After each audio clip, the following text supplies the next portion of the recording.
आणि आता पाहणार आहोत 36 जिल्ह्यातल्या महत्त्वाच्या 50 घडामोडी वेगवान।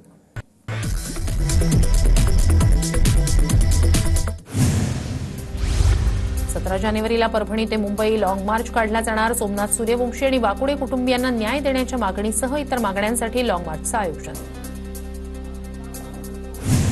राख वाहतूक करणाऱ्या टिप्परच्या धडकेत सरपंचाच्या मृत्यू प्रकरणी न्यायालयात हजर केल्यानंतर सरपंच अभिमन्यू क्षीरसागर यांच्या मृत्यू प्रकरणात टिप्पर चालकाला जामीन मंजूर। संतोष देशमुखांची बहीण प्रियांका चौधरींची प्रकृती अचानक खालावली। प्रियांका चौधरींना मस्साजोगवरून तातडीनं रुग्णालयात हलवलं। सुशील वाल्मिक कराड विरोधात दाखल फिर्यादीवर सोलापूर कोर्टात सुनावणी। 20 जानेवारीला पुढील सुनावणी होणार। सोलापूर एमआयडीसी पोलीस स्टेशनला अहवाल सादर करण्याचे आदेश। सुशील हा वाल्मिक कराडचा मुलगा। नाशिकमध्ये धनंजय देशमुख यांच्या आंदोलनाला समर्थन देण्यासाठी टाकीवर चढलेल्या आंदोलकाला भोवळ। आंदोलकावर उपचार सुरू तर काही आंदोलकांचा टाकीवरून उडी मारण्याचा प्रयत्न। सोयाबीन खरेदीला किमान 15 दिवसांची मुदतवाढ द्या। मुख्यमंत्री फडणवीसांचा केंद्रीय कृषी मंत्र्यांना फोन तर सोयाबीन खरेदीसाठी कायमस्वरूपी यंत्रणा उभारण्याचीही मागणी। भंडाऱ्यातील डॉक्टर बाबासाहेब आंबेडकर वसतिगृहात विद्यार्थ्यांना दुर्गंधीयुक्त आणि अस्वच्छ जेवण।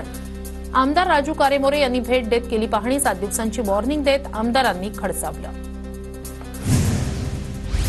गडचिरोलीतील एटापल्लीमध्ये 8 शिक्षकांना कारणे दाखवा नोटीस। क्रीडा संमेलनात नशा केल्याचे आरोप शिक्षण विभागाच्या लक्षात आल्यानंतर प्रशासनाकडून कारवाई।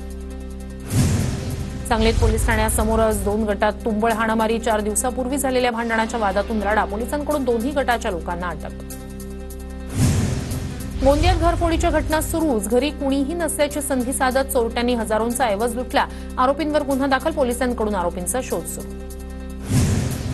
शिक्षकांना विद्यार्थिनीची छेड काढली। पालकांनी शिक्षकाला दिला चोप। रत्नागिरी शहरातील नामांकित शाळेतील प्रकार। कंत्राटी तत्वावरील शिक्षकाच्या शाळेकडून निलंबन। पोलिसांनी शिक्षकाला घेतलं ताब्यात। रत्नागिरीच्या जिल्हाधिकाऱ्यांची महसूल विभागातील अधिकाऱ्याला शिवीगाळ। अधिकाऱ्याची जिल्हाधिकाऱ्यांविरोधात उदय सामंतांकडे तक्रार। नागपूरच्या पारडी पोलिसांकडून घरफोडी करणाऱ्या 2 कुख्यात आरोपींना अटक। सोने चांदीच्या दागिन्यासह मुद्देमाल हस्तगत। धुळे शहरातील अनधिकृत बॅनरबाजीला आळा घालण्यासाठी पालिकेकडून कारवाईचे आदेश। पालिका क्षेत्रातील 222 जागा निश्चित। बॅनर लावताना महापालिकेच्या परवानगीसह बॅनरवर QR कोड बंधनकारक।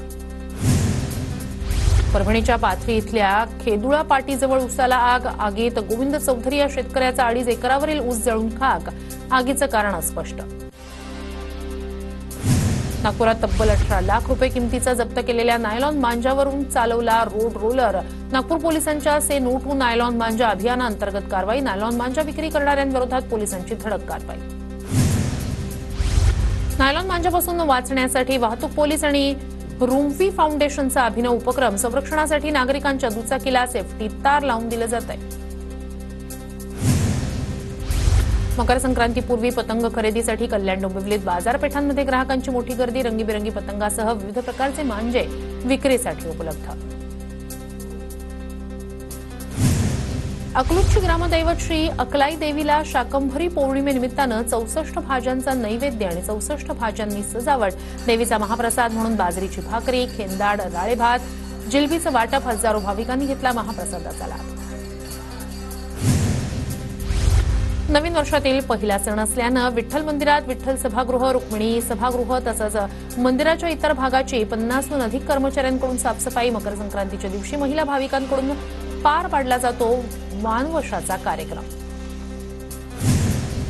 प्रति जेजुरी समजल्या जाणाऱ्या श्री क्षेत्र चंदनपुरी इथे आजपासून श्री खंडेराय महाराज यात्रोत्सवाला सुरुवात। जेजुरीवरून आलेल्या मशाल ज्योतीचे सवाद्य मिरवणूक काढत स्वागत। अहिल्यानगरच्या श्री क्षेत्र मोहटा देवी इथे शाकंभरी नवरात्रोत्सवाची सांगता। वेदमंत्रांच्या जयघोषानं मंदिर परिसर दुमदुमला। विविध भागांमधून हजारो भाविक दर्शनासाठी दाखल। येवला शहरात पतंगोत्सवाची धूम। लहानग्यांसह मोठ्यांमध्ये पतंग उडवण्याचा उत्साह। कर्नाटकातील भाविकाकडून तुळजाभवानी मातेच्या चरणी 9.25 लाख रुपयांची रोख देणगी अर्पण। मंदिर संस्थांच्या वतीनं भाविक कला रायप्पा यांचा सत्कार करण्यात आला। बुलढाण्यातील केस गळती बाधित गावांमध्ये आयुष मंत्रालयाची टीम दाखल। आयुर्वेदिक, युनानी आणि होमिओपॅथीच्या डॉक्टरांकडून तपासणी। केस गळतीच्या नागरिकांची संख्या 150 वर। नांदेडमधील अखिल भारतीय बौद्ध धम्म परिषदेला आजपासून सुरुवात. देशभरातून हजारो अनुयायींची धम्म परिषदेला भेट. अहिल्यानगरात महाराष्ट्र केसरी स्पर्धेच्या मैदानाचा मातीपूजन सोहळा. केंद्रीय मंत्री मुरलीधर मोहोळ यांच्या हस्ते मातीपूजन संपन्न. स्पर्धेत अनेकांचा सहभाग. पुण्याच्या राजगुरुनगर इथल्या शिवराम हरी राजगुरू तालुका क्रीडा संकुल इथे स्पर्धांचं आयोजन. माजी खासदार शिवाजी आढळराव पाटील यांच्या हस्ते स्पर्धेचं उद्घाटन. गोंदिया जिल्ह्यातील काही भागांमध्ये अवकाळी पावसाची हजेरी. रब्बी हंगामातील पिकांना फटका बसण्याची शक्यता.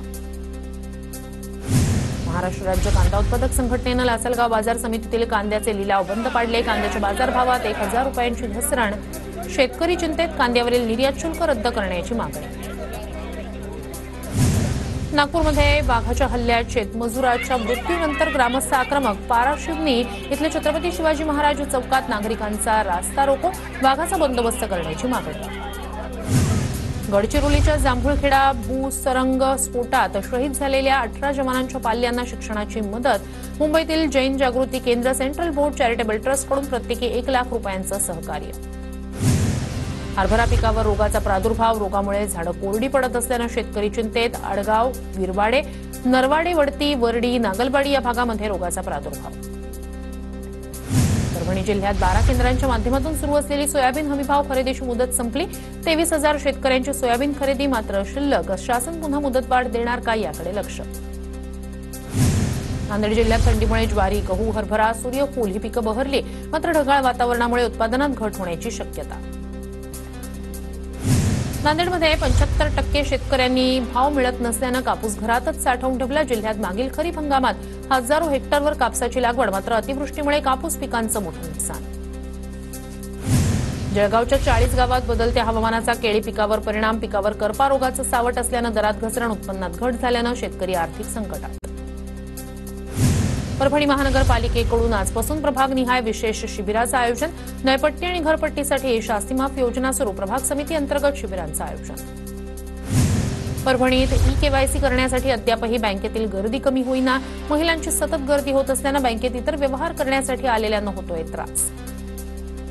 अकोला जिल्हा सामान्य रुग्णालय HMPVसाठी सज्ज. रुग्णालयात 20 बेड आरक्षित. सुदैवानं आतापर्यंत एकाही रुग्णाची अकोल्यात नोंद नाही. कोल्हापूरच्या इचलकरंजीत पैसे मागितल्याच्या वादातून 2 मित्रांमध्ये चाकू हल्ला. आरोपी वैभव मोरे पोलिसांच्या ताब्यात. जखमी तरुणावर खासगी रुग्णालयात उपचार. कोल्हापूरच्या इचलकरंजीत तडीपार. आरोपी दीपक कांबळेकडून महाविद्यालयीन तरुणीची छेड. आरोपीला न्यायालयीन कोठडी. अमरावतीमधील गोल्डन फायबर कंपनीत कामगारांना विषबाधे प्रकरणी कंपनीबाहेर शेकडो कामगारांचं ठिय्या आंदोलन. मनसे सरचिटणीस केतन नाईक यांच्या नेतृत्वात ठिय्या आंदोलन. कारवाईची मागणी. बच्चू कडूंच्या नेतृत्वात ठाणे पालिकेवर दिव्यांगांचं आंदोलन. मागण्या पूर्ण न झाल्यानं दिव्यांग बांधवांचा पालिका कार्यालयावर धडक मोर्चा. चंद्रपूरच्या वनविभाग पथकाकडून धाराशिवमधील वाघाचा शोध. मानवी वस्तीत दहशत निर्माण करणाऱ्या वाघाचा शोध सुरू. सह्याद्री अभयारण्यात वाघाची मुक्तता केली जाणार. वाघाला पकडण्यासाठी ताडोबा प्रकल्पातील 10 जणांची रॅपिड रेस्क्यू टीम धाराशिवमध्ये दाखल. मागच्या काही दिवसांपासून बार्शी तालुक्यात वाघाचा वावर. वाघाकडून गाई, म्हशी, शेळ्यांवर हल्ला. हिंगोली जिल्ह्यात शस्त्र आणि जमावबंदीचे आदेश लागू. सण उत्सव, सभा, बैठका, धरणं आंदोलनांच्या पार्श्वभूमीवर अधिकाऱ्यांचा निर्णय. मुंबईच्या मुलुंडमधील पीएमसी बँकेसमोर ग्राहकांचं आंदोलन. पीएमसी बँक घोटाळ्याप्रकरणी आरोपींना आज जामीन झाल्याप्रकरणी नागरिक आक्रमक. दिल्ली हायकोर्टात पिटिशन दाखल करण्याचा इशारा. दिशा कॉम्प्युटर इन्स्टिट्यूट घेऊन येत आहे कॉम्प्युटर प्रशिक्षणातील सगळ्यात मोठी discount offer. Big discount days. अधिक माहितीसाठी तुमच्या जवळच्या दिशा कॉम्प्युटर इन्स्टिट्यूटच्या शाखेत जाऊन संपर्क करा.